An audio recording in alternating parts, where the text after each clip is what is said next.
Gracias y, bueno, ¿qué tal están?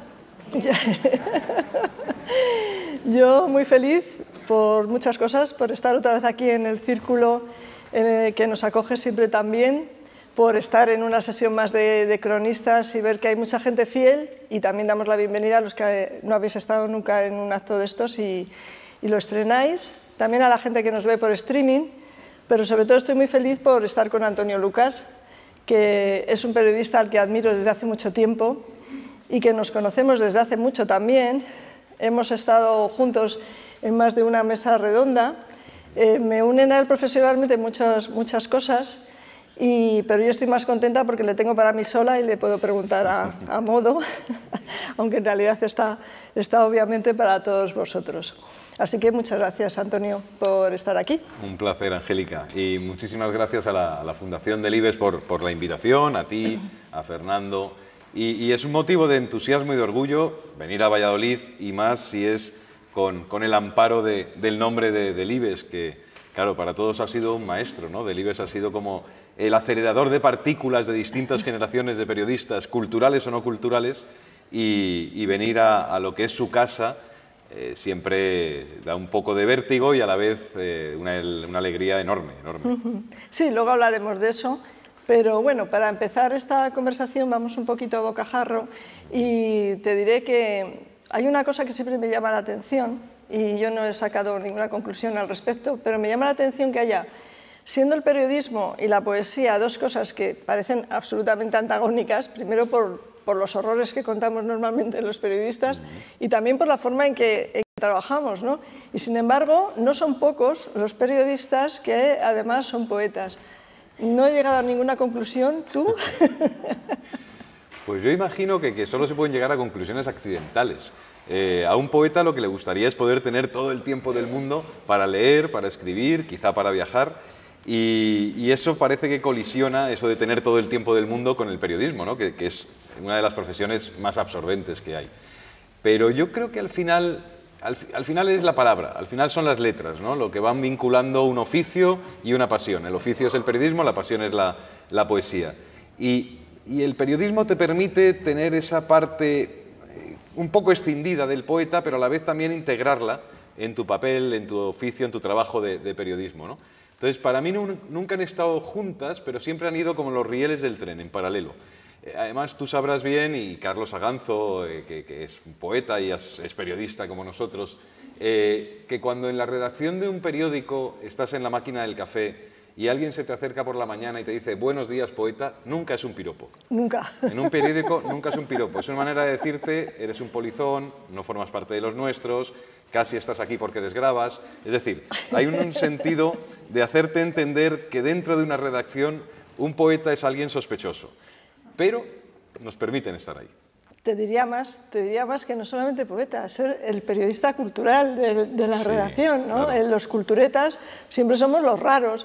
Bueno, esto es como una raza aparte, porque, y de eso también te quería preguntar, para empezar somos gente que no nos gustaría estar en ninguna otra sección. Hay periodistas que van de una sección de economía, política y tal, sin ningún problema.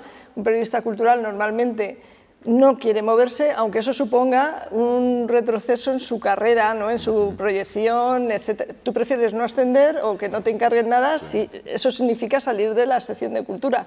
Con lo cual la vocación del periodista cultural es como una vocación al cuadrado, ¿no? Claro, porque es la de la resistencia, es decir, es el espacio de la resistencia. Siempre cuando se reparte el papel en el periódico, ahora que todavía tenemos periódicos de papel, el último papel que se reparte es el de cultura, ¿no? Todas las demás secciones ya han cogido su mercancía y cuando llega ya el planillo con cultura es un poco el residuo de lo que las otras secciones han dejado o no han ocupado. Pero de todos modos yo creo que es el espacio más hermoso de un periódico. Cualquiera, da igual la sensibilidad política que tenga, cualquiera cuando abre un periódico va pasando por economía y si tienes criterios para entender la información económica, pues tiene una sensibilidad u otra. Si pasa por política, tiene una sensibilidad u otra. Pero si nos damos cuenta, las páginas de cultura de un periódico al final son como la gran plaza pública, es decir, como una plaza mediterránea. La arquitectura se va haciendo con la gente que la llena, porque es el único espacio donde probablemente no hay un programa previo. Es decir, cuando el periódico diseña sus páginas del día van en función de un editorial o varios editoriales que determinan qué va a dar el periódico y con qué mirada, ¿no? Con qué óptica. Pero en cultura no pasa eso, es la parte más despeinada del periódico, pero la parte donde todos nos sumamos, da igual de dónde venga cada uno. Llegas a cultura y en cultura están los artistas que te gustan, los escritores o escritoras que te gustan, los músicos, y es como el lugar de reposo y probablemente de gozo.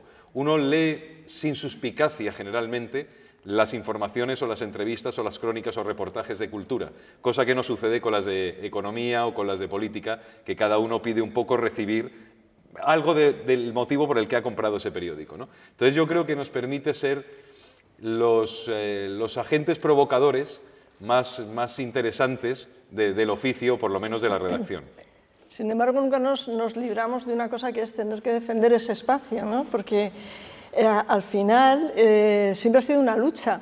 Le has mencionado, está aquí Carlos, no, pero la gente sabe que yo lo digo esto públicamente y en privado, ¿no? Yo creo que a lo largo de mi vida como periodista me he encontrado con muchos directores y siempre no entendían por qué quería hacer información cultural, ¿no? La frase esa famosa de la cultura no vende. Ya la primera vez que he tenido apoyo, convencimiento y la posibilidad de desarrollar. O sea, normalmente nuestra labor es también la de defender el fuerte. Y esto no cambia y da mucho coraje. No cambia, es verdad que no cambia y que cada vez hay una amenaza mayor porque se confunde la cultura con el espectáculo. No todo lo cultural... no todo el espectáculo es cultural, sin embargo, todo lo cultural es cultura. Y es un galimatías un poco raro, pero sucede así. Aún con eso, yo creo que hay directores o directoras de periódicos que se han dado cuenta de que es verdad que el peso de la publicidad, que al fin y al cabo es de lo que los periódicos o los medios tienen que vivir, no viene, su quilate más fuerte no viene por cultura, pero sale muchísimo más caro no tener cultura en un periódico. Porque hay lectores que probablemente sin cultura en un periódico sentirían que falta una pata de la mesa y terminarían yéndose a otros espacios donde sí les ofreciesen o dispensasen la información cultural. Entonces, está esa doble mirada y ese lugar de frontera que es intentemos leer asiduamente un periódico sin cultura, un periódico generalista, no me vale un periódico específico, sino un periódico generalista. Intentemos leerlo sin cultura. El periódico estaría muy desgrasado, caería algo del periódico, de su peso específico. Así que los directores, que son muy listos, a pesar de que nos lo pongan muy difícil, nos tienen que soportar. ¿Pero tú crees que a veces puede ser también un poco reflejo de la valoración que el país tenga de la cultura? Yo recuerdo ese momento de la pandemia que todos nos acordamos que nos iban a pasar cosas buenas cuando ya pasara, ¿no? Íbamos a ser todos estupendos y en ese momento todo el mundo se dio cuenta de la importancia de la cultura, de lo que era, ¿no? Poder leer, poder incluso tener casi música vía internet, ¿no? O esos conciertos que se hacían en las terrazas de las casas. En fin, la cultura de repente fue una cosa como muy importante. Luego vuelve la vida real y parece que todo eso se desinfla un poco. Claro, pero ahí hay una cosa muy interesante en lo que dices. Cuando la pandemia, que fue un momento tan duro, tan difícil y tan inquietante, es verdad que la cultura sirvió, o todo aquello que llamamos artefacto cultural, sirvió para que la gente tuviera una amortiguación en la soledad, en la incapacidad de poderse mover. Es verdad que eso fue así. Yo creo que hubo un momento en el que nos dimos cuenta de lo importante que es ese material aparentemente etéreo, que es el artefacto cultural, pero alivió muchas soledades, alivió muchas angustias, abrió pabellones de reposo en lugares y en momentos, sobre todo en un momento donde todo era amenazante y todo era realmente sobrecogedor. Y de eso nos queda algo. Es decir, yo sí creo que ha quedado algo. Por lo menos ha quedado que hay gente que se acerca a los libros con más naturalidad. Gente que probablemente ha descubierto cosas que no sabía que le gustaban, vinculadas con cualquier herramienta de la cultura. Así que la pandemia, que nos dio tan mal rato y tan siniestro, para mucha gente fue la manera de poder romper el cerco que hasta entonces el tiempo no le había permitido, por distintos motivos, tener un pequeño territorio propio donde desarrollar sueños, entusiasmos, alegrías. Y a mí me parece que eso, pues algo tuvo que quedar. No salimos mejores, a la vista está, de que seguimos siendo los mismos seres humanos que éramos antes de la pandemia, para bien y para mal, y tan para mal y menos para bien, pero ciertamente mucha gente se acercó a la poesía en la pandemia, es decir, tuvo tiempo de leer poesía. Y probablemente porque el tiempo se dilataba tanto que nos dimos cuenta de que la cultura era algo principal para hacer que el tiempo no pase más rápido, pero pase más lleno.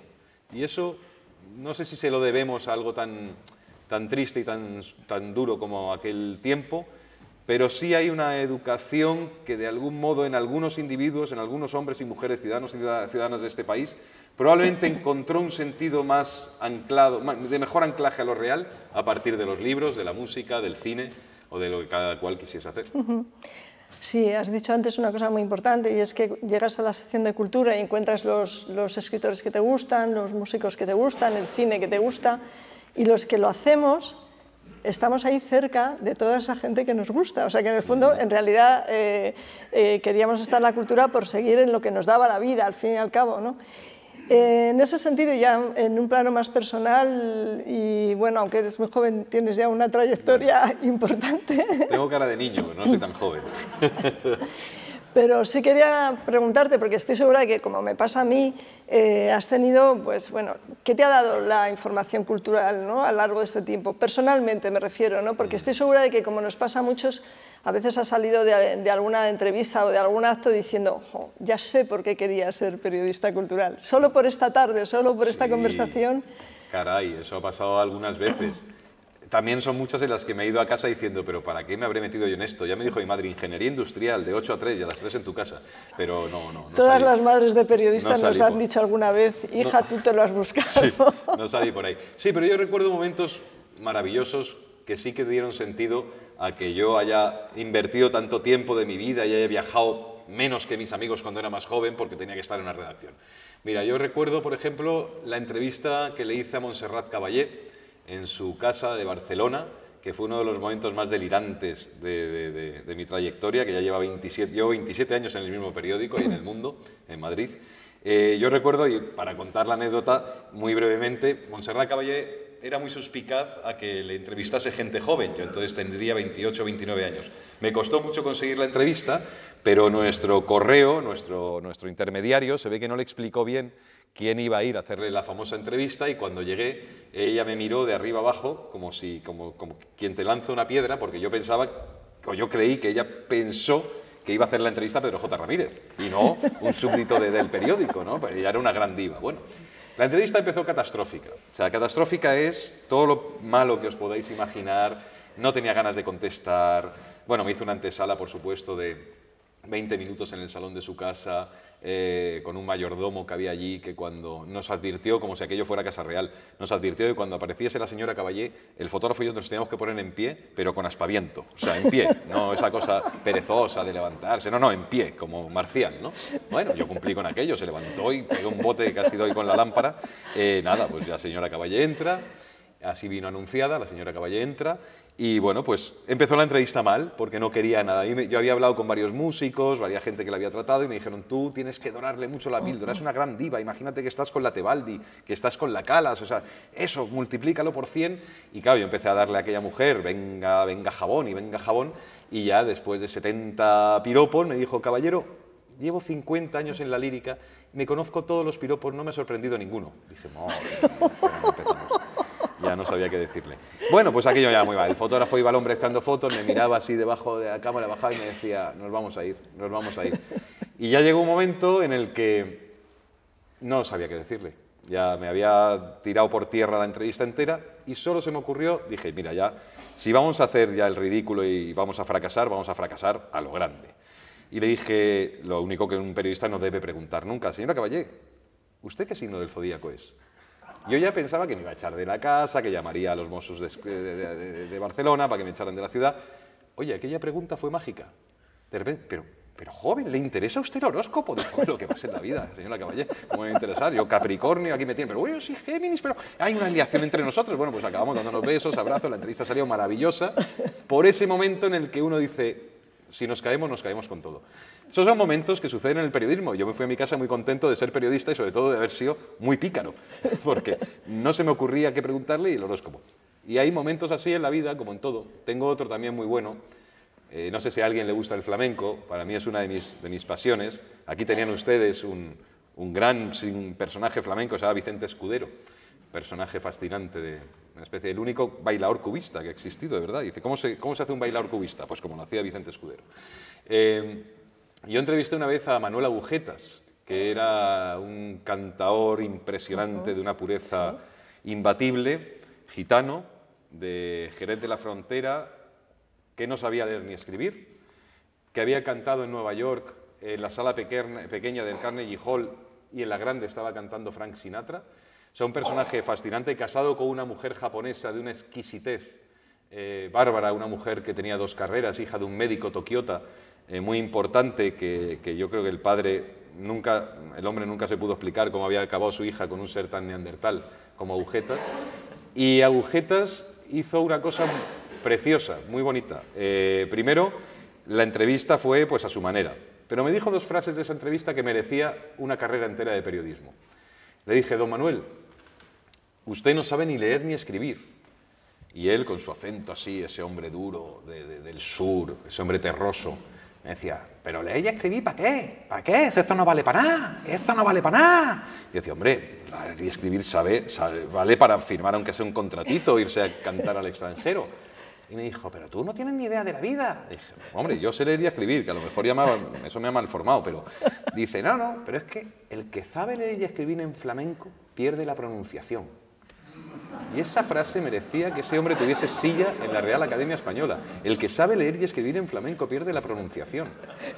Esa frase ya te vale. Y luego, la última, que ya es más graciosa que sagaz, pero me pareció muy bonita, cuando nos despedimos, después de aquel día tremendo. Bueno, hay otra que te quiero contar, porque es que son momentos del periodismo que son impagables.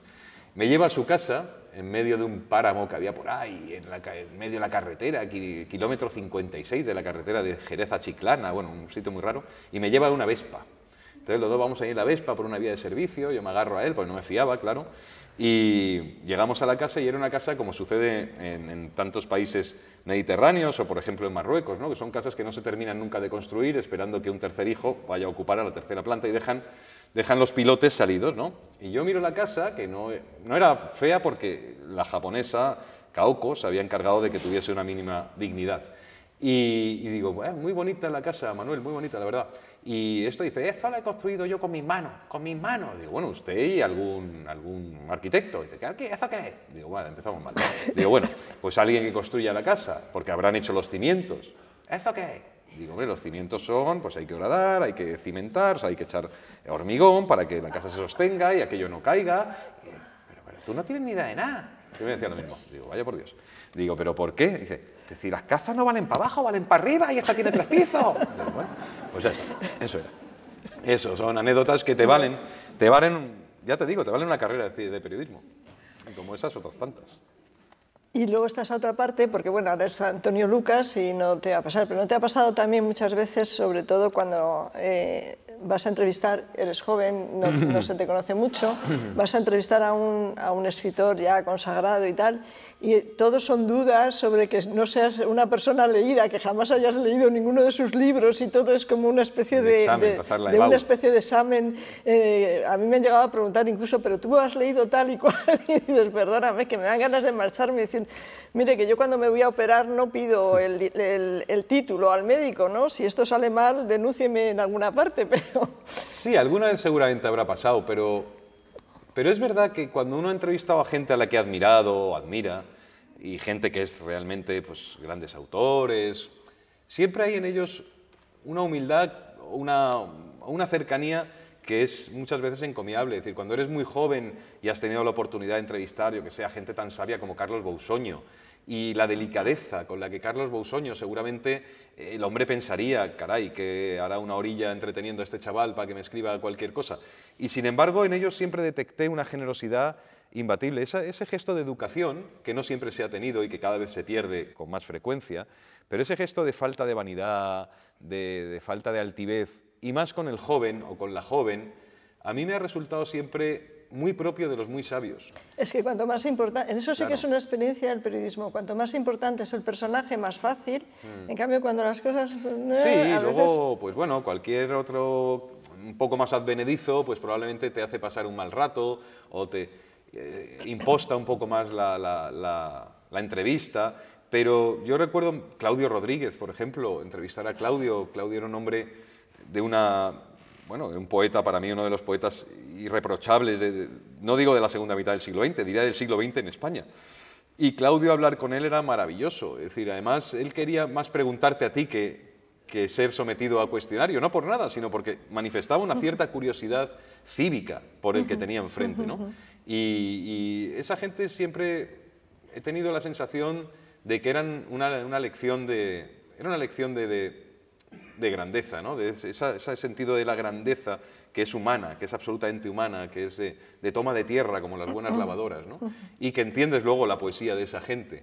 Cuando te habla Claudio de los pueblos de Zamora, te habla de los paisajes, ¿no? Te habla de aquella gente con la que él se vinculaba y que era gente probablemente ágrafa, pero que tenían el pozo de la buena humanidad. Pues sí, a mí me ha pasado más eso que lo otro, porque lo otro ya con el tiempo aprendes a despacharlo antes. Pero la admiración por quien es generoso con los jóvenes, y yo he tenido la fortuna de que se haya sido generoso conmigo, esa no la olvido jamás. Esa es una lección importante. Has mencionado a Claudio Rodríguez y ahí está la otra coordenada, ¿no?, de tu vida, que es la poesía.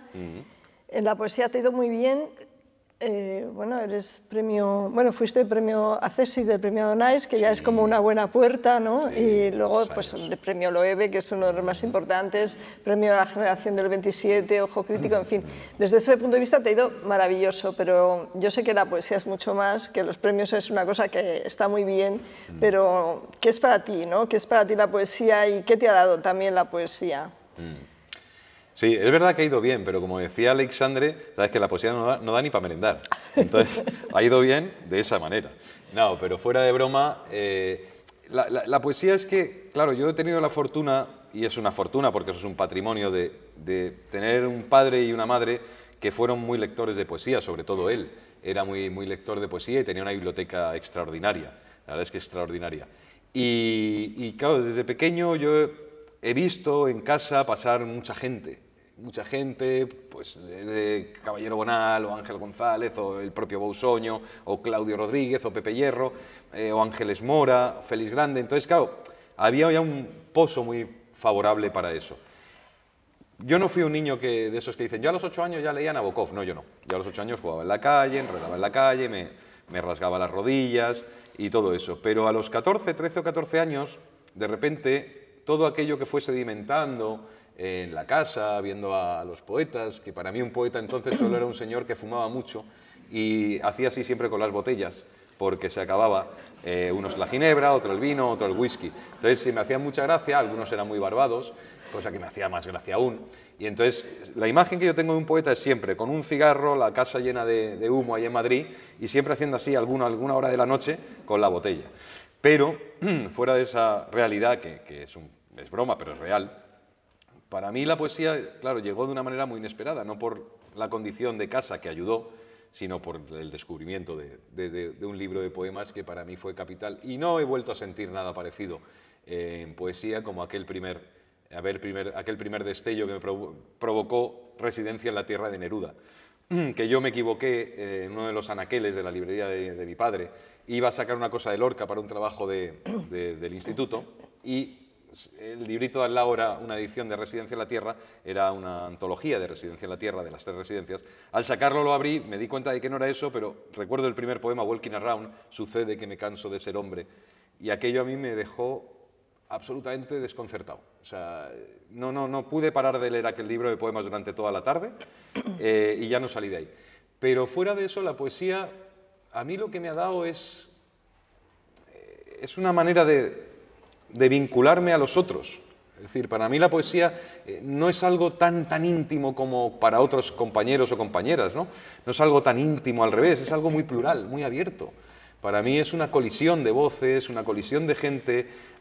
Un poema te lleva a otro poema, que te lleva a otra persona, que te lleva a otra biografía, que te lleva a otra historia, que te lleva a otro sobresalto, que te lleva a otro asombro. Y a mí esa torrentera es la que me ha hecho sentir muchas veces muy acompañado. Yo, inevitablemente, como tanta gente que le gusta leer, lee solo y escribe solo.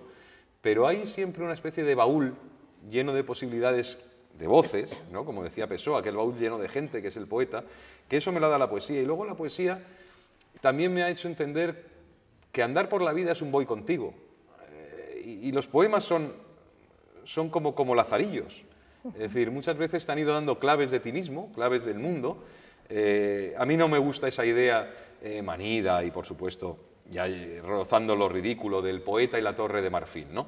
Eso es una tontería. El mejor poeta es el poeta que pisa suelo y que deja huella y que sigue otras huellas y que todo, como la geología, como las montañas, todos somos sedimento de otro sedimento, de otro sedimento, de otro sedimento. Y la poesía es eso, la poesía es un gran bazar persa, hermoso bazar persa, donde hay verdades extraordinarias y donde hay realidades inmediatas y urgentes. La poesía dura en el tiempo porque la poesía habla muchas veces de lo urgente y lo inmediato. No habla, me gusta mucho Machado, claro que es palabra en el tiempo, pero es una palabra que en cada tiempo se sostiene.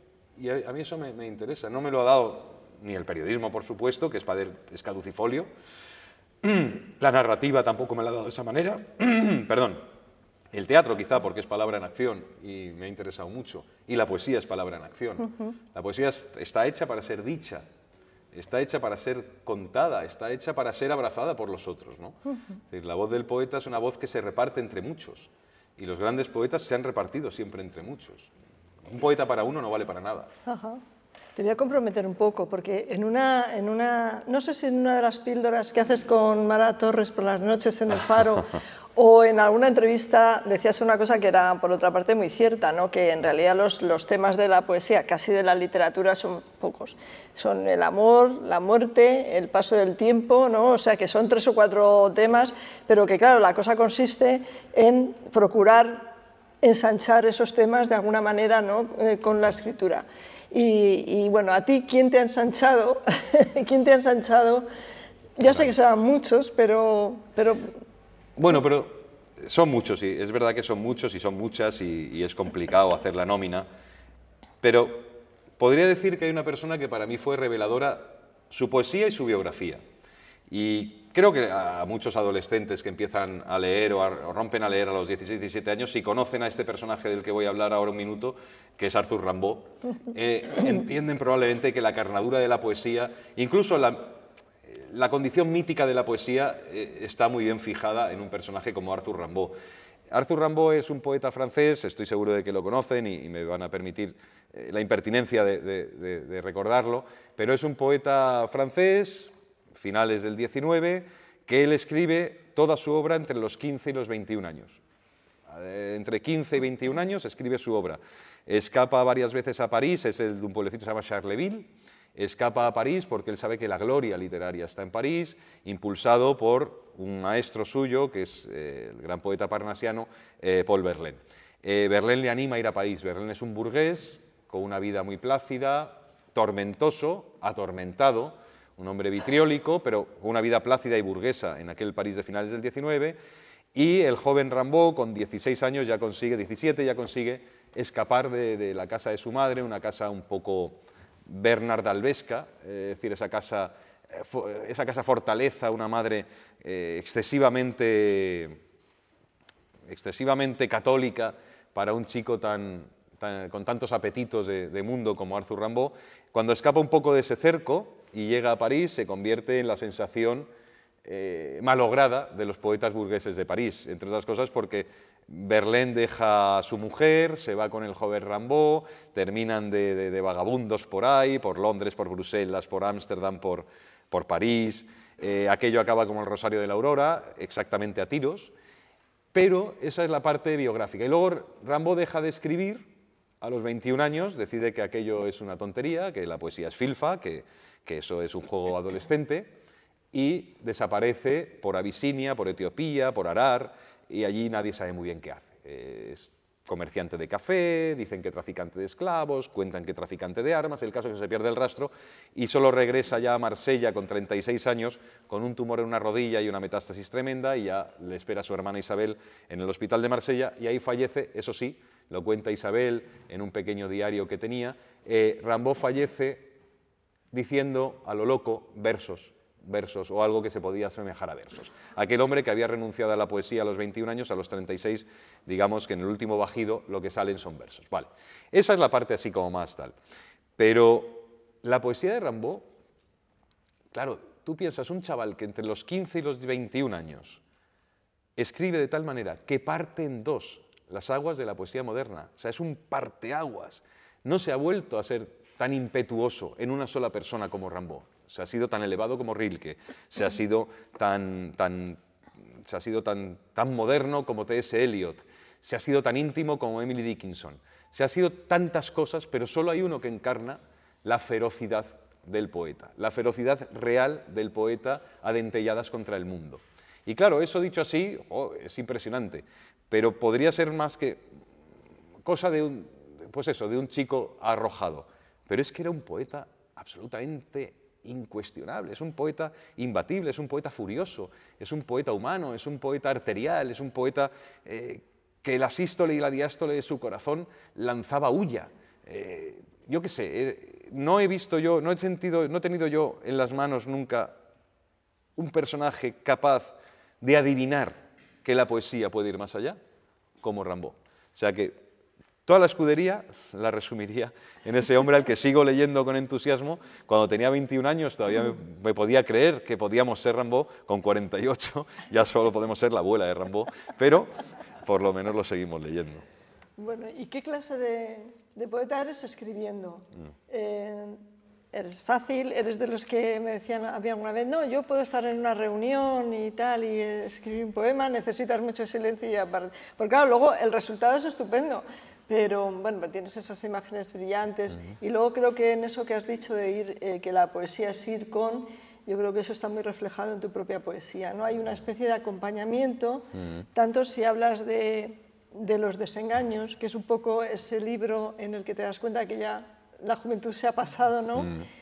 O los desnudos, que es también la parte en la que estamos un poco solos, ¿no? Yo creo que es un poco... Pero siempre hay esa parte luminosa. En tu poesía yo creo que hay una parte siempre luminosa y que además, de alguna manera, según lo estás diciendo, yo intento ser un poco, o sea, meter la parte más pesimista así para provocar, pero él no, él sabe que, bueno, es que hay una salida, ¿no? Son más pesimistas mis poemas que yo, ¿eh? Yo soy más vital que mis poemas, igual que son más valientes. Normalmente tienen esa parte luminosa siempre, ¿no? Sí. Aunque sean melancólicos o... Sí, hay una parte, yo no tengo un sentido muy entusiasta de la vida, tampoco creo que la vida sea sagrada. Me gusta el verso ese de Lorca, porque la vida no es buena, ni noble, ni sagrada. Y yo me lo paso muy bien, y me lo he pasado muy bien, y me lo sigo pasando, me lo seguiré pasando bien seguramente. Pero no tengo un sentido muy ritual, ni muy profundo, de que vivir es lo más importante de la vida. Igual que a veces creo que el poema es más importante que la poesía. La poesía está cargada de teoría, el poema está cargado de verdad. Yo creo que el poema muchas veces anticipa la poesía, pero bueno, eso son disquisiciones un poco fuera de lugar. En el caso del poeta que soy, yo soy un poeta que tiene una raíz de carácter más irracionalista. A mí me gustó mucho los poetas surrealistas cuando era muy joven, me gustaba mucho aquellos poetas que estaban en otro lugar de lo que se supone que se estaba haciendo cuando yo tenía años 90 y tantos, cuando yo tenía 17, 18 años, que era más una poesía más experiencial. Yo nunca me sentí, mis amigos venían de ahí o vienen de ahí, pero yo nunca me sentí vinculado a eso. Siempre que no me importó hacer el camino solo, no lo propicié, pero no me importó ir solo, ¿no? Caminar solo y sentirme fuera de sitio nunca me ha importado, no es algo que me averíe demasiado. De ahí, fuera de sitio, se llama la antología. Claro, fuera de sitio, la poesía reunida se llama fuera de sitio sitio por eso, no es solo un fuera de sitio, no es un extravío geográfico, es un extravío más emocional y sentimental, ¿no? El de poder caminar solo y no sentirte, sin embargo, solo. Me ha gustado eso, pero han sido azares, nada previsto. Y mi poesía es una poesía que es verdad que tiene esa cosa destellante de la imagen, esa cosa así un poco más calentura por la metáfora, pero no es una poesía alegre. Que con eso no quiere decir que vayamos a ponernos a llorar cuando uno la lee, pero es una poesía que, bueno, probablemente tiene un sentido severo de ciertas cosas, de desengaños. A mí me gusta pensar que mi poesía acompaña también a quien no se desengaña y sin embargo puede encontrar cierta hermosura en el poema, ¿no? Cierta belleza en el poema. Y a mis poemas les pasa a decir, yo soy más gracioso hablando que mis poemas y mis poemas son más valientes que yo. Yo creo que a veces hay poemas que son más valientes de lo que yo probablemente sería si tuviese que hacer mi vida poema, ¿no? Pero bueno, es difícil también uno, si tiene que hablar de sí mismo o de su escritura. No, me refiero también un poco a cómo te enfrentas a ella en el acto de escribir, ¿no? En el acto de escribir, vale. El acto de escribir. Bueno, yo soy muy desorganizado, pero muy trabajador. Quiero decir, yo no... Pepe Hierro podía escribir ahí en La Moderna, en Madrid, claro, en el bar, mientras estaba sonando la tragaperras, y decía que los poemas mejores le salían cuando el señor ganaba el jackpot. Y empezaba a caer toda la cascada esa de la luz ese de monedas, ¿no? Del níquel, Bueno, pues yo no. Yo necesito escribir en casa, tengo mis pequeñas manías. Tengo mis pequeñas manías, no escribo casi nunca poemas fuera de mi casa. Es decir, es verdad que cuando uno tiene que salir de viaje, bueno, pues toma notas, pero es raro que yo haga un poema fuera. No sé por qué, es así. Pero tomar notas, sí, mancho muchas hojas, pero no escribo el poema. Y luego los poemas, pues como le sucede a todo el mundo, imagino. Unos salen de manera muy directa y muy inmediata, otros exigen tener mucho trabajo. Yo creo que un poema muy trabajado no pierde nunca ni su espesor ni su frescura. Hay gente que dice, hombre, es que trabajar tanto los poemas, más que los trabajó Juan Ramón, que era un neurótico de la corrección, y los poemas de Juan Ramón, muchos de ellos son verdaderas cimas, ¿no?, de la poesía. Y ese trabajo se nota, es decir, porque la poesía no es un instinto, la poesía es un trabajo. Es decir, y es una orfebrería, y es una artesanía. No hay que tenerle miedo a la palabra artesanía en la poesía, porque lo artesano es lo que se hace con tiempo, con demora, con las manos. No sé, yo estuve, a mí me dio por saber cómo funcionaba un alfarero y me fui 4 días a vivir con él a una alfarería de un pueblo que se llama Totana, en Murcia, que tiene una gran alfarería y una vecina ilustre que es Bárbara Rey, que nació en Totana. Pero yo fui a la alfarería y me tiré 4 o 5 días conviviendo con una familia maravillosa, se llaman Los Poveo, que tiene una alfarería abierta desde el bisabuelo de ese señor, que era 1800 y pico, y trabajaban todavía en un horno que encendían de vez en cuando de ladrillo. Bueno, pues eso es poesía también, esa artesanía, esa condición de saber manejar. Es decir, yo cuando veo esas fotos de los señores que saben arreglar relojes con su lupa, ¿no?, con su ojo ese, el monóculo que se ponen, yo creo que me gusta pensar que la poesía se trabaja así, y que hay otra gente que saca una poesía o un poema de manera mucho más ágil y mucho más, bueno, pues eso, a más velocidad, que son muy válidos y muy buenos, pero hay otros que te exigen lo contrario. ¿Cuál es mejor o cuál es peor? El que sea más auténtico. Porque la poesía, lo que uno aprende con el tiempo es que la poesía, lo que cuenta un poema, no tiene por qué ser verdad ni mentira. Tiene que ser auténtico. A mí me da igual que ese poema sobre el verano lo hubiese escrito Vicente Aleixandre en pleno invierno del año 39 en Madrid. Lo que me importa es que el verano que él está contando a mí me está calentando. Y eso es lo que uno aprende de la poesía, que al fin y al cabo la poesía es lo que uno, cuando va a leerla, necesita de ella, y la poesía nunca defrauda.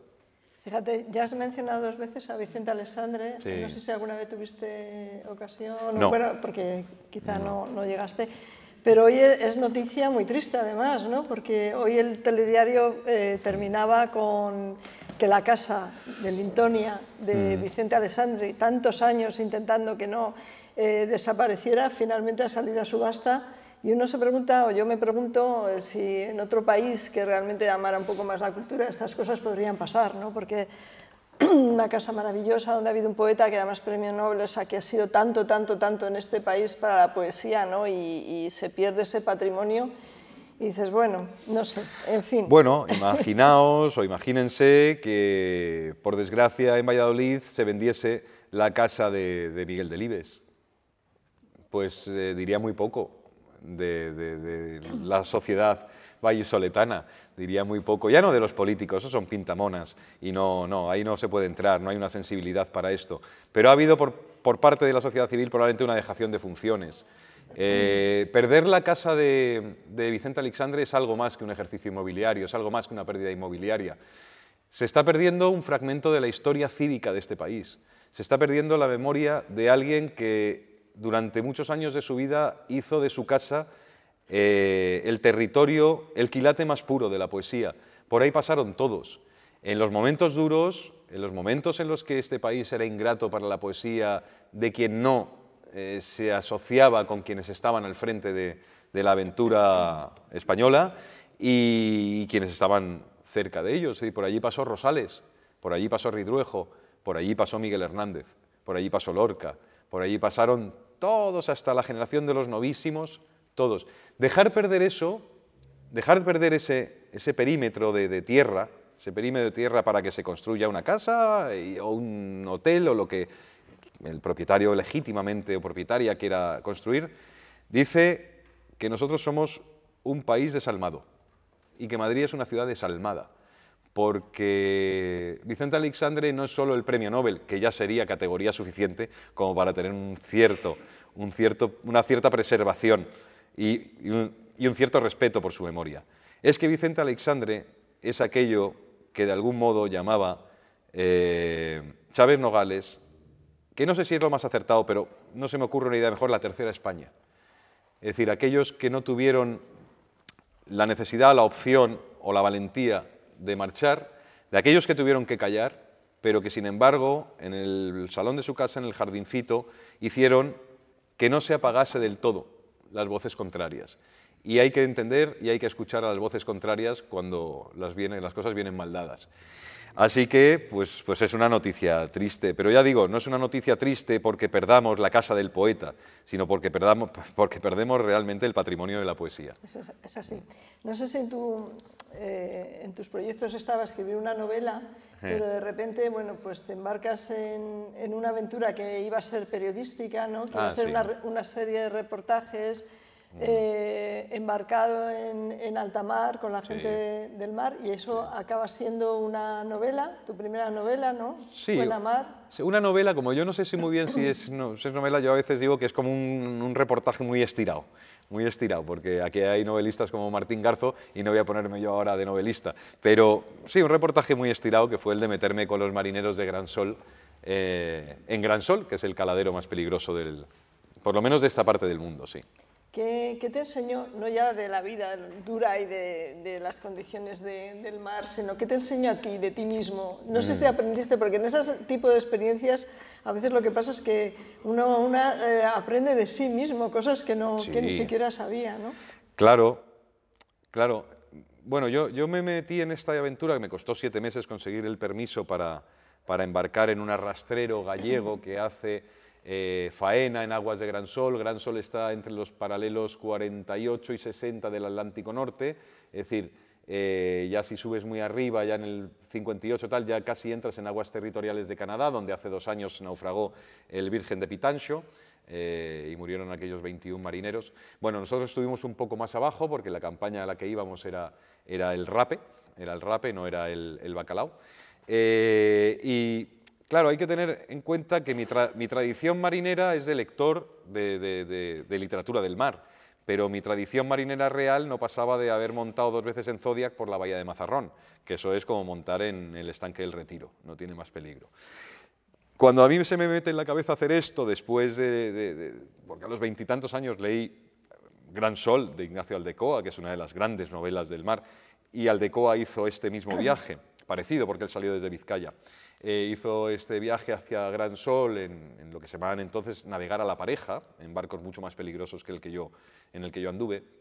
Bueno, cuando ahí se me mete esta idea en la cabeza, yo no sabía ni siquiera a qué iba, ni a dónde iba, yo sabía que iba al mar.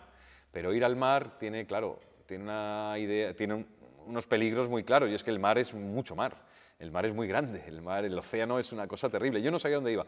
Mirad, lo he contado alguna vez, pero es verdad, mirad si yo iba despistado y cuando me hice el Macuto, cuando ahí me llaman para decirme hay un barco que te acoge y tienes que estar el día 3 de junio en un puerto de Irlanda, se llama Castletownbere, sitio maravilloso, un pueblecito pequeño donde recala toda la flota de Gran Sol, que son muy pocos, es muy dura esa vida.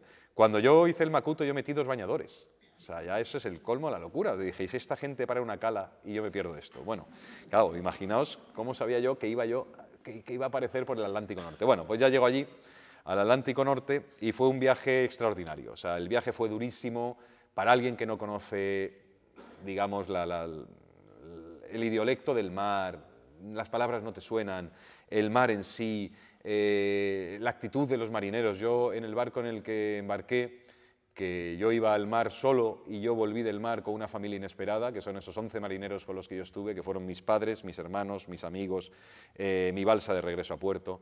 Sin ellos yo hubiera zozobrado a los 2 minutos de pisar barco y de salir ya a mar abierto.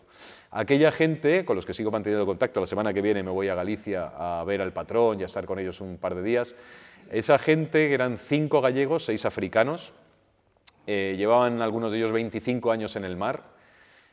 Sus códigos son distintos a los de tierra. Ellos han perdido los protocolos de tierra. Ellos son gente que pasa 300 días al año, perdón, embarcados, y otros 60 en tierra, repartidos en campañas de 3-4 meses. Están 3 meses en el mar, vuelven a tierra una semana, están 3 meses en el mar. Es decir, se han desprotocolizado de tierra. Su vida es otra, su forma de entender el mundo es otro. Yo para ellos era, pues, era una especie bueno, era un ser extraño, incrustado allí, era casi una mascota, porque, claro, yo les contaba cosas, según ellos me preguntaban, y cosas normales de mi vida, y ellos alucinaban. Pero yo aprendí la enorme humanidad de los marineros, de esa gente que son los invisibles del mar. Son las 8:15 de la tarde. Ahora mismo están muchos de ellos arriba, están ahí arriba, probablemente en condiciones terribles, porque ahora es la peor época, de noviembre a febrero, donde las olas van cruzando el barco con una frecuencia notable, donde los barcos van permanente tal. Son barcos con espacio de habitabilidad no mucho más grandes que esta tarima, para 12 marineros, espacio de habitabilidad, luego están los camarotes o tal. Son barcos inhumanos. Ellos no tienen la opción. Yo les decía, esto es como estar en una mina, ¿no? Dice, no, ¿qué demonios es la mina? El minero, si sucede una desgracia, tiene en la boca de la mina tiene un servicio de emergencia, tiene gente esperándoles, tiene tal. Si a nosotros nos pasa algo, aquí no pueden llegar. Cuando estás en el punto más lejano, estás a 16 horas de navegación constante de costa. Necesitas un helicóptero que tenga una autonomía, si son 16 de barco, de 9 horas. Pocos helicópteros tienen eso, y como haya temporal, olvídate. Claro, caray, entonces esto es como la cárcel. No. Yo decía, no, fillo, no, ¿qué cárcel? El preso tiene derecho a patio y a visita. Aquí no. Joder, es verdad. Esto es esto que dice, esto es el mar. Y el mar es eso. El mar es un lugar, ellos te explican que el mar es un lugar inhóspito porque el mar no quiere a nadie dentro. Hace bien. Uno puede vivir en lo alto de una montaña, en un pueblo abandonado y ser el único habitante. Puedes vivir en el desierto, puedes vivir en la jungla, puedes vivir en una ciudad hipercongestionada. Pero nadie puede vivir en el mar. El mar es un lugar de paso. Y ellos viven en el mar.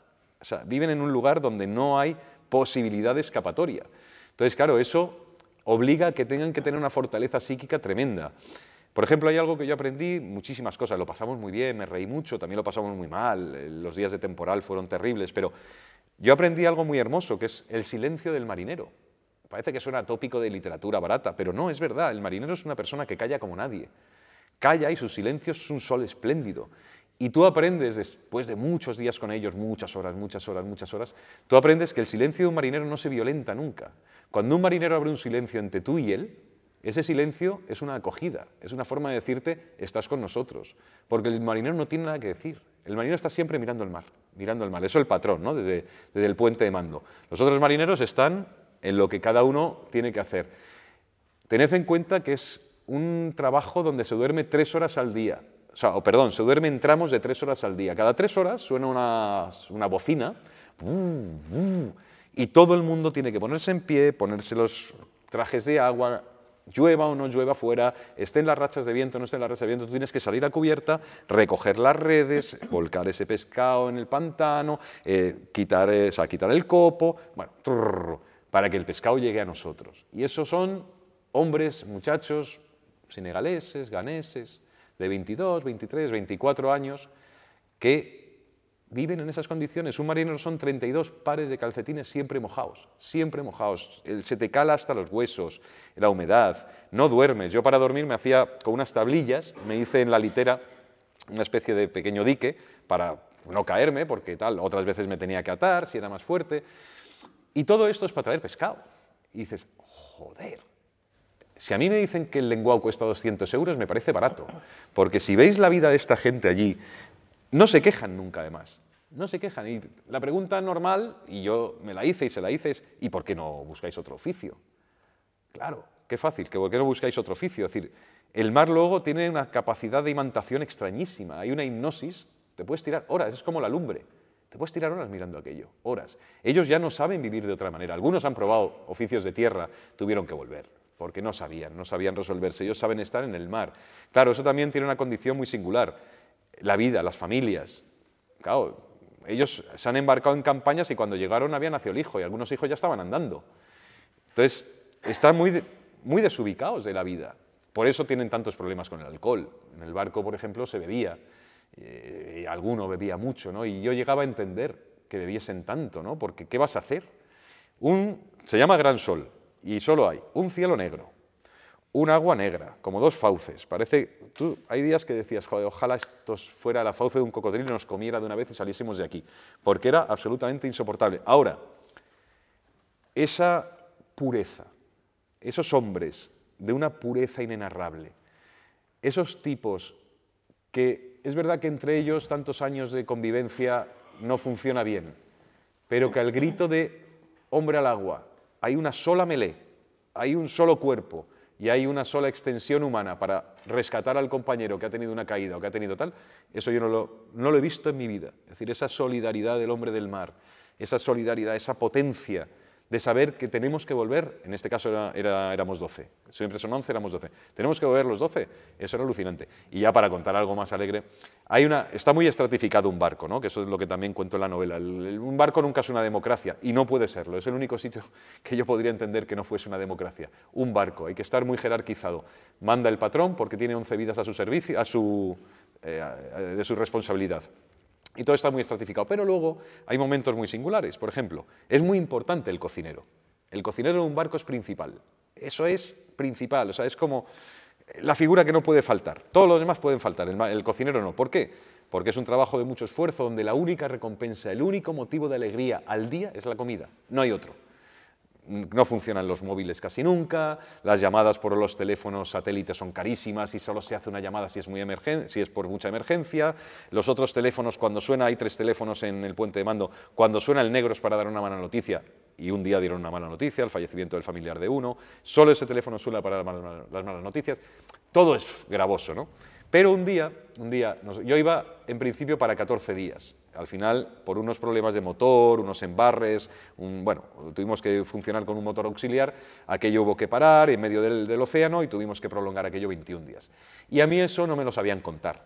Y la figura que digamos que hace como de estafeta arterial, el que dispensa la información por el barco a unos y a otros, es el cocinero, en los distintos turnos de cocina, ¿no? Los negros comen en su mesa, yo me sentaba a veces con ellos, pero a ellos no les gusta que te sientes con ellos, con lo cual me iba a la mesa de los otros, bueno, y así funcionábamos. Y entonces, muy suavemente, con una cosa casi beatífica, Anxo, el cocinero, te iba dando pequeñas informaciones que tú debías saber. Hoy viene temporal, por el que hablaba más bajito, ¿no? Hoy viene temporal, fillo, hoy hay que protegerse un poquito, hoy no sé qué, y decías, joder, si dice fillo, si dice este que viene temporal, esto va a ser tremendo, efectivamente, era tremendo. Y un día ya, bajo yo a desayunar una mañana, porque esa es otra cosa, luego aprende a comer en un barco, no solo por el vaivén, porque todo está hecho para que los platos están encajados y tal, pero aprende a comer con los olores del pescado, los olores del gasoil, los olores de tu propio cuerpo, te duchas poco, te duchas menos que poco. Entonces, claro, todo genera muchos hombres, mucho pescado, mucha cosa, aprende a comer con eso también, ¿no? Bueno, entonces bajo una mañana a desayunar y le digo a Anxo, bueno, ya llevamos 15 días, 14 días, creo que, no, 13 días, creo que pensaba que el 14 ya volvíamos a puerto porque no ves tierra en todo ese tiempo. Y digo, Anxo, que bueno, qué alegría, ya nos vamos, que joder, qué maravilla, esto es una experiencia, mira que lo pasa mal, pero qué bonito pensar que nos vamos para tierra. Y dice, bueno, siéntate y desayuno, hombre, no tengas prisa ahora en hablar de cosas. Digo, hostia, malo. Digo, no, hombre, Anxo, pero tengo ganas de ver a mi mujer, tengo ganas de ver a mis padres, a mis amigos. Bueno, hombre, claro, sí, siempre, tierra siempre es tierra, y siempre va a estar en tierra. Esto que dicen los gallos, que dices, tierra siempre es tierra y siempre va a estar en tierra. Digo, bueno, pues nada, hombre, pues aquí estamos. Oye, que yo tenía un calendario que me habían regalado ellos, donde yo iba tachando todos los días. Cada vez que bajaba a la cocina, tachaba los días. Y ya digo, pues mira, voy a tachar déjame el boli, anda, que tienes ahí en la cocina, que voy a tachar el último. Dice, no taches, hombre, no taches. ¿Y para qué tachar ahora? Digo, hostia, no, está pasando algo. Digo, Anxo, tenemos que hablar, ¿no? Dice, bueno, vamos a ver. Tú oíste ayer un golpe, ¿no? Digo, no, golpes no oí. Sí, como un ruido muy grosso. Sí, como a las 3 de la mañana que estaban en el camarote. Y oí, ¡prá! Bueno, hombre, eso es el motor. Digo, bueno, pues muy bien, pues nada, pues, pero yo oigo el motor. No, hoy es el auxiliar. Ya, bueno, pues el auxiliar también nos puede llevar, ¿no? No tiene autonomía. Digo, ay, wow. ¿Y entonces qué va a pasar? Bueno, espérate un momento que vengo ahora. Y se va bueno, a la bodega, a una bodega grande, unos frigoríficos grandes donde va la comida. La comida allí es muy elemental, es pescado, un pescado maravilloso, pescado que se coge directamente del mar, ancho lo eviscera, lo tal, y te lo hace a la plancha, y yo no he probado una cosa igual en mi vida. Pero veo que cuando se acerca así con ese vaivén con el que caminamos todos por el barco, trae un plato con algo así que yo no detecto bien sin las gafas y no las llevaba allí, gafas de lejos, y me trae un melocotón en almíbar. Digo, ¿de dónde coño ha traído esto un melocotón en almíbar que no lo he visto en 14 días? Cómelo, que nos vamos a quedar 5 días más, hombre. Entonces el hombre, con su bondad infinita, es decir, ¿cómo decirle a este hombre para que no zozobre, para que no le tengamos que llenar el cuerpo de lexatines, que vamos a quedarnos 5 días? Entonces se le ocurrió abrir una lata que tendrían allí de melocotones en almíbar, a saber tú de qué, y dice, cómelo, que nos quedamos 5 días más. Esos son los marineros de Gran Sol, esa familia inesperada a la que solo puedes ya querer, porque son la bondad, la ingenuidad, la absoluta ingenuidad, y al fin y al cabo, pues el quilate más puro de lo humano. Y bueno, volviendo a tierra adentro, nuestro faro aquí, nuestro faro es Miguel Delibes, claro, y de hecho este ciclo, de alguna manera, él es el que nos guía, ¿no? en el tema además del periodismo más fundamental, más ético y más todo. Pero como novelista, que supongo que habrás leído, yo siempre me gusta en este ciclo preguntar por el libro favorito del invitado de Delibes. O sea, ¿qué supuso Delibes para ti como lector y con qué libro te quedas? Mira, yo Delibes empecé a leerlo pronto porque afortunadamente era parte de los planes de estudio y nos fueron llegando la obligación, la feliz obligación de leer libros de Delibes. Pero a mí un libro de Delibes que probablemente dirán, pues vaya libro que ha elegido este. Pero hay un libro de Delibes que a mí me gusta mucho, porque yo no conocía esa historia, y es un Delibes que entra a saco en el perfil humano de la gente que a mí me gusta. Esa gente se llama Las ratas. Y es un libro, o sea, mira que podíamos decir todos los que queráis, da igual, pero Las ratas, el reflejo, el retrato de aquel ratero, ese hombre de las ratas de río, ese hombre de la posguerra española, del hambre, esa condición, esa fortaleza, esa resistencia, ese civismo, no, ese sentido de la naturaleza tan extraordinario, ¿no? Y luego vi una película que se hizo sobre las ratas, que no era una mala película, una película que no era mala, la hizo Teo Escamilla, si no recuerdo mal. Jiménez Rico, ¿no? Jiménez Rico, sí, el director de fotografía era Teo Escamilla, la protagonizaba José Caride, el actor José Caride, y me gustó mucho, pero ese libro de las ratas, yo creo que es una de las piezas pequeñas, pero llenas de autenticidad, segregando esa otra literatura que es Delibes, que es la literatura de la gente, la literatura de la gente, es decir, la forma en la que él habla de la caza, para los que no entendemos la caza, entendemos el motivo de la caza, por ejemplo, en Delibes. Son libros los de Delibes y es una literatura que ayuda mucho a educar. Es decir, ayuda mucho a educar en esa cosa que dicen los pedagogos, en valores. Y un escritor que más allá de ser un excelente escritor, de manejar una prosa como la maneja él, esa manera de miniar, ese adjetivo que nunca es excesivo, pero que a la vez tú va educándote en un concepto de sociedad, yo creo que eso es una de las deudas que tenemos los lectores de Delibes con Delibes, además de haber sido un director de periódico.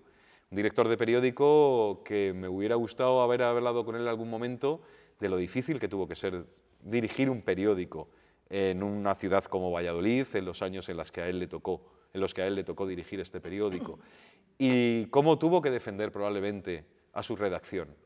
Es decir, de qué manera tuvo que amparar esa idea que tiene también el buen director de periódico de ser paraguas. Es decir, que la tormenta, que la pedriza no llega a golpear las mesas de la redacción. Ya estoy aquí yo para comérmelo, ¿no?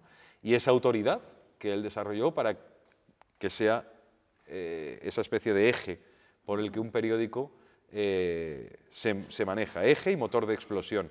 Yo creo que es uno de esos escritores, autores, de uno de esos creadores, eso es, uno de esos creadores que a veces salen con fortuna en un país, y creo que ha tenido la buena estela de que después de que ya no esté, 14 años me habéis dicho antes, 14, yo no recordaba que fuesen tantos, pero 14 años, de que ya no esté, se le sigue leyendo.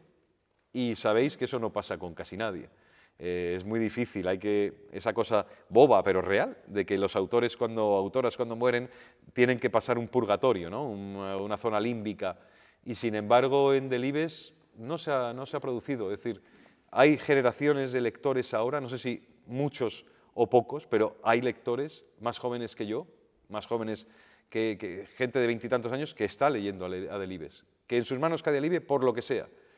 Y hay otros poetas y hay otros narradores que no han tenido esa fortuna. Por algo será.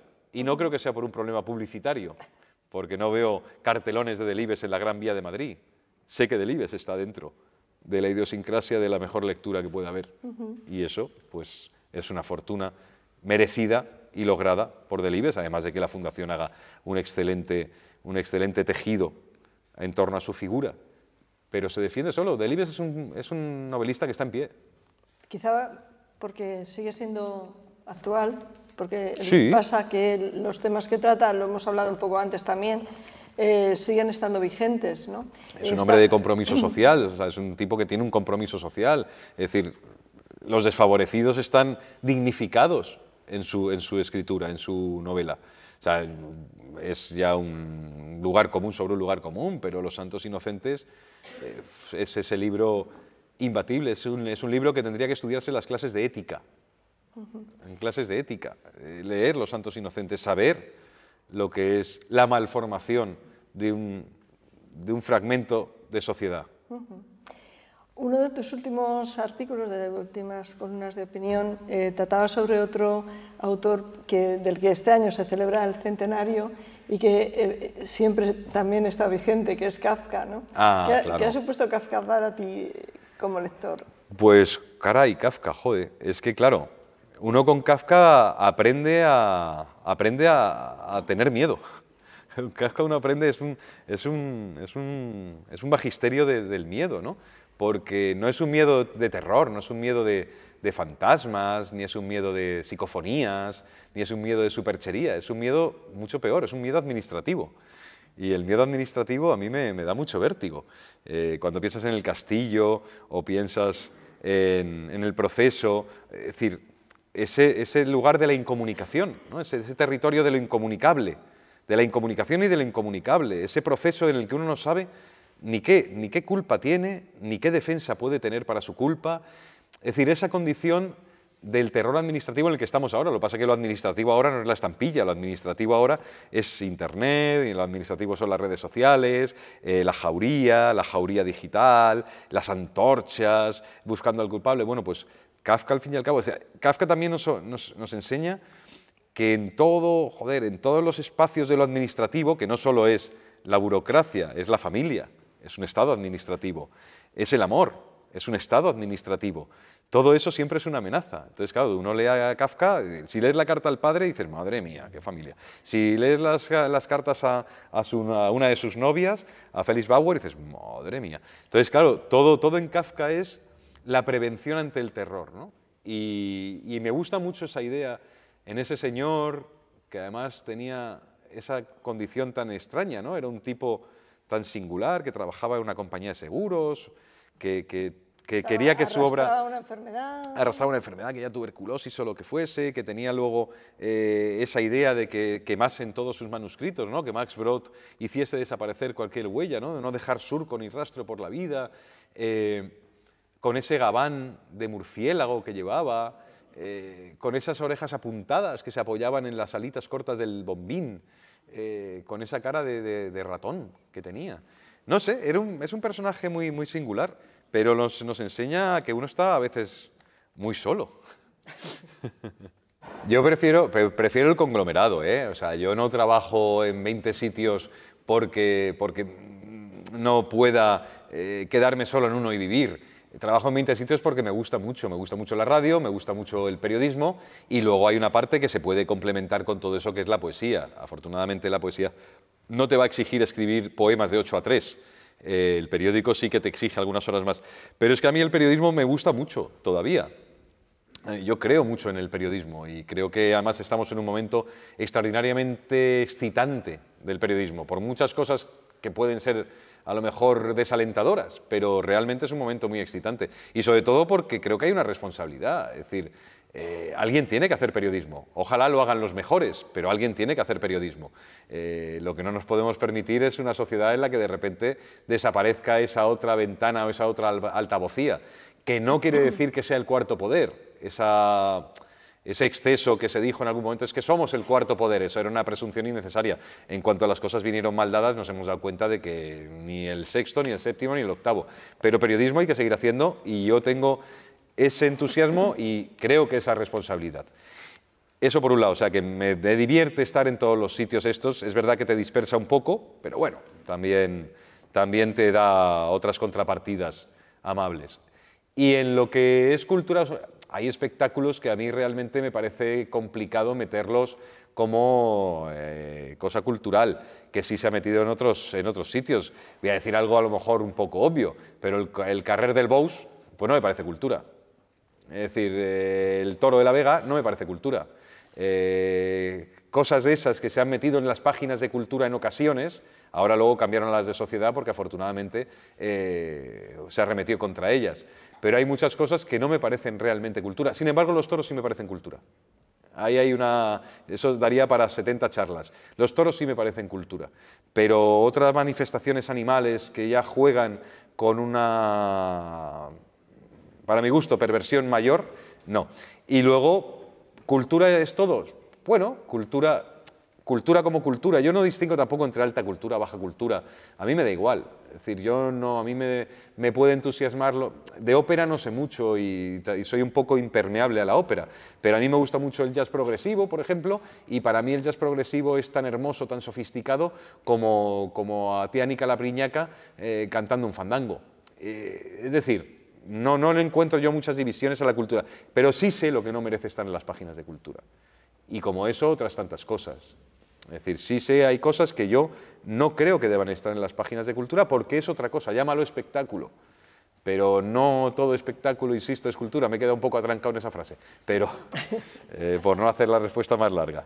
Has hablado, claro, de la necesidad del periodismo, de lo que yo no sé si a veces no somos conscientes o no somos capaces de hacer conscientes de la importancia que tiene el periodismo en una democracia, ¿no? La última encuesta del CIS de tendencias sociales dice que el nivel de confianza de los ciudadanos hacia los medios tradicionales de información está en el 4,1 en una escala de 10. El año pasado era 4,2 y el antepasado 4,3, es decir, que encima va bajando. Entonces, a veces, ¿qué estamos haciendo mal? Uy, si yo lo supiese, sería director de mi periódico y no redactor. Pues no sé bien qué estamos haciendo mal, pero sospecho que si hemos perdido el crédito es que nos estamos equivocando. Imagino que los periódicos han entrado en un territorio complicado porque ya un periódico es la representación de un único ideario, de una única perspectiva política en la sociedad. Uno podía leer un periódico como en el que yo trabajo, el diario El Mundo, y era un periódico más plural, era un periódico más abierto, era un periódico un poco, en el mejor sentido de la palabra, un poco atrabiliario, lo mismo andaba de un lado que para otro, pero eso le daba una molécula muy singular. Pasa lo mismo con El País. Uno antes abría El País, que ha sido uno de los grandes periódicos de Europa, y era un periódico muy abierto, era un periódico donde encontrabas voces que, bueno, de algún modo se distinguían unas de otras y, sin embargo, también ha ido estrechando un poco. Es decir, creo que el periodismo, en cuanto fue convirtiéndose en ariete de ciertas actitudes o posturas ideológicas en un momento tan polarizado como este, donde incluso el lector te exige leer lo que ha ido a comprar ese día al kiosco, que es el periódico en el que cree que solo puede escuchar la voz que confirma lo que piensa, pues se nos ha jodido el Perú, porque es verdad que los periódicos no debían ser lo que hoy a veces están por exceso ofreciendo, que es la confirmación y reafirmación de una animadversión, no de una posibilidad de que usted recoja entre estas voces la que más le sugiera para su animadversión o para su filiación. Hoy no, hoy el periódico y los lectores te hacen saber que quieren escuchar en su periódico lo que quieren escuchar y que cualquier otra opinión que pueda disonar respecto a la línea editorial se convierte en una molestia. Y cuando un columnista o un periodista se convierte en una molestia para el lector en un periódico porque no escucha lo que le gusta, ni el lector es tan buen lector, ni el periódico es tan buen periódico. Y eso creo que nos ha ido pasando. Además de que hemos metido mucha pata. Pero realmente creo que todos nos hemos ido estrechando. Los lectores no son mejores que los periódicos. Un buen lector tiene un buen periódico. Un buen periódico tiene buenos lectores. Cuando el lector pierde exigencia o pierde capacidad de mirar con una cierta bifocalidad, el periódico pierde también eso y ya no son tan buenos periódicos. Y estamos en un momento donde los periódicos a veces son lugares de vietnamitas de matorral. Es decir, como aquellos de las películas de los chinos que a veces ¡bah! Y parece un tío de un matorral. Y eso no está bien. Y eso no está bien. Y nos falta tener, creo, seguramente me equivocaré, pero creo que nos falta tener una capacidad de anchura mayor, porque nosotros somos mejores que los políticos. No podemos caer en la mercancía que buscan, en el merchandising que están proponiendo. Entonces, si nosotros somos mejores como sociedad, no digo como periodistas, si nosotros somos mejores que ellos y estamos, y hablo a bulto y en ese plural majestático un poco grosero, por no detenerme en buenos y malos políticos, pero a bulto tenemos peores políticos en categoría, en contorno cívico que ciudadanos. Bueno, yo creo que sí, yo creo que sí. Yo tengo mis dudas al respecto, que sí. Porque yo no puedo evitar pensar que los políticos somos nosotros, en el sentido de que cada uno, o sea, que no vienen de Marte, vienen de nuestra sociedad y salen de nosotros. Somos nosotros, pero las abstenciones son cada vez mayores. Quizá yo lo que echo de menos en los lectores, pero esto sería mi opinión, es quizá a lo mejor una mayor exigencia de verdadera información. Porque es verdad que ese fenómeno que dices se está produciendo, pero hay grados. Entonces, hay grados. El mejor periódico. Hay periódicos en los que, bueno, todavía hay límites Yo a creo esa animadversión, ¿no? El mejor periodismo se está haciendo ahora en eso que en Madrid, y me disculparán, en eso que en Madrid se llama provincias, ¿no?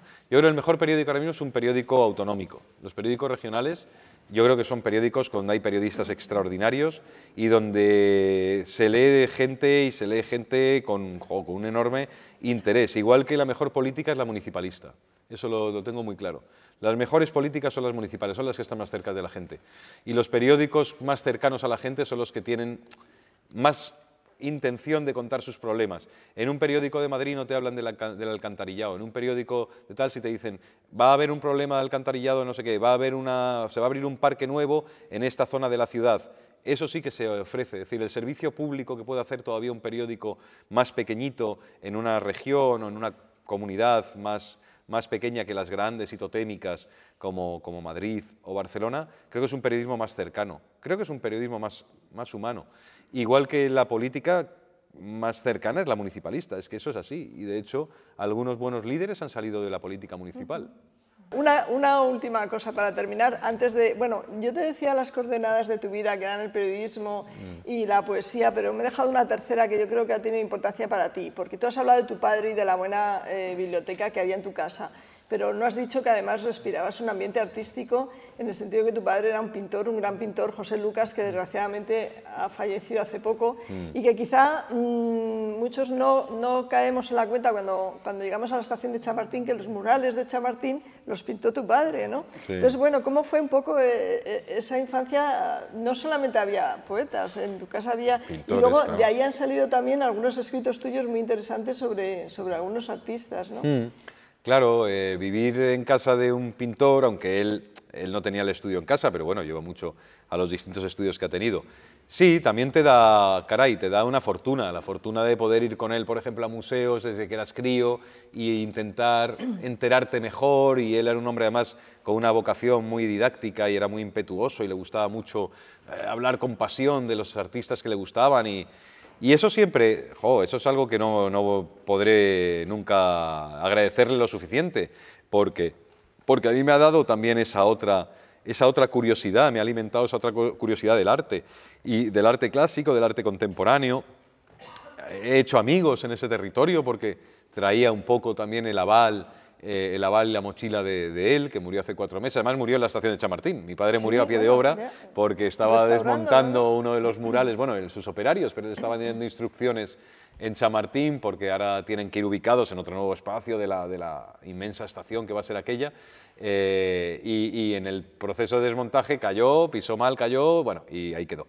Pero bueno, murió a pie de obra, ¿no? Que es lo que él siempre decía, caray, como las folclóricas, ¿no? Que me pillen en el escenario, pues mira, la ha pillado, por desgracia. Pero sí, la convivencia con él fue, en ese sentido, también otro de los privilegios y las fortunas que he tenido. Tener un padre que es pintor y que le gustaba hablarle a sus hijos de pintura. Y no darte demasiada... O sea, mi padre no era un hombre que exigiese atención en su obra, exigía. Le gustaba que le dijeses, oye, ¿y si nos vamos este fin de semana al Prado? ¿O si nos vamos a tal? Y esos caminos, esos paseos por el Prado, que él los sabía hacer muy bien, digo, porque sabía relatarte muy bien para niños, para mi hermana y para mí, lo que Velázquez, el otro, tal, y hacerlos cortitos, que fuese tan deseable ir al museo como la Fanta de naranja que tomásemos después, eso pues me ha dado en la vida muchas cosas, sí, y me ha dado sobre todo amistad con artistas a los que he querido, a los que quiero, unos viven, otros ya no, pero he tenido la suerte de conocer a grandísimos artistas y de convivir con ellos en sus talleres y tal, y joder, para mí fue muy emocionante la primera vez que entré en el taller de Antoni Tàpies, ahí en la calle, a ver si ahora me sale el nombre, no me sale el nombre, la calle Zaragoza de Barcelona.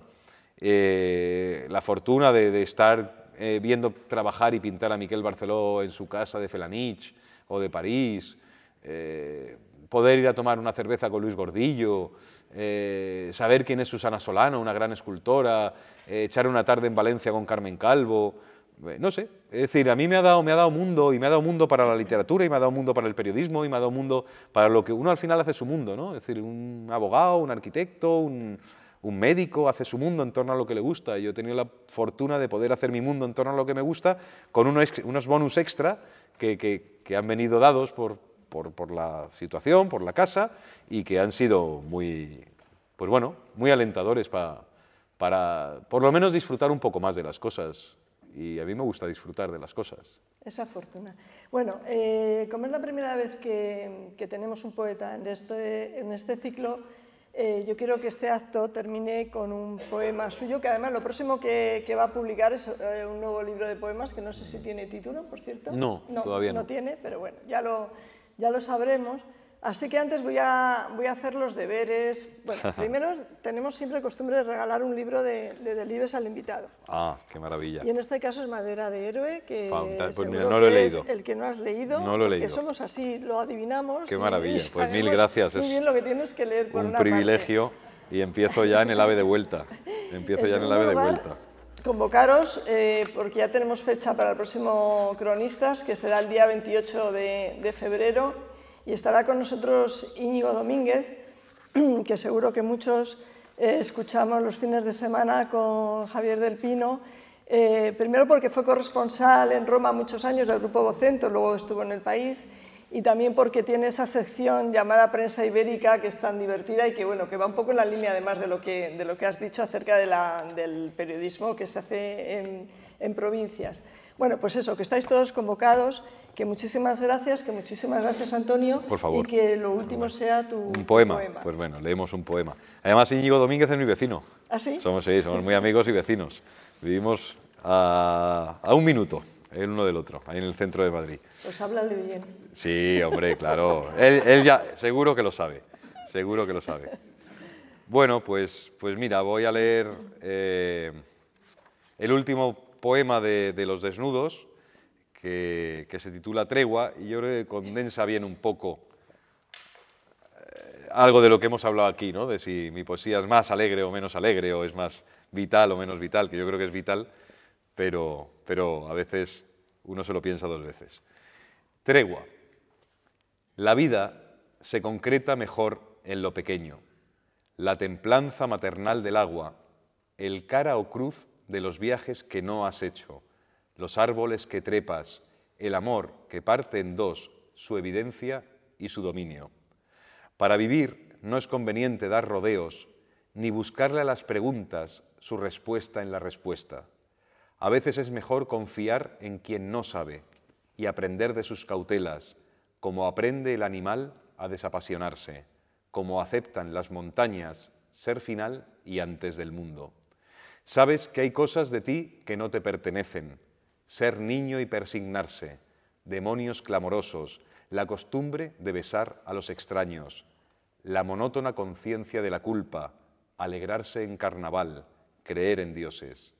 Pero eres parte de tu siglo, de su bárbaro jolgorio, millones de hombres que se matan y se agotan en oficios rigurosos y hablan entre sí, aunque no laten por nadie, y solo han aprendido a estar ya solos, solos como cuelgan los disfraces, solos como dos espejos solos, solos como suena el llamarse incluso Antonio. Por eso que vivir se concreta en lo pequeño, ahí donde unos ojos te reclaman, donde piensas en alguien y lo salvas, donde alguien piensa en ti y da tregua a tu destino sin saberlo. Muchas gracias.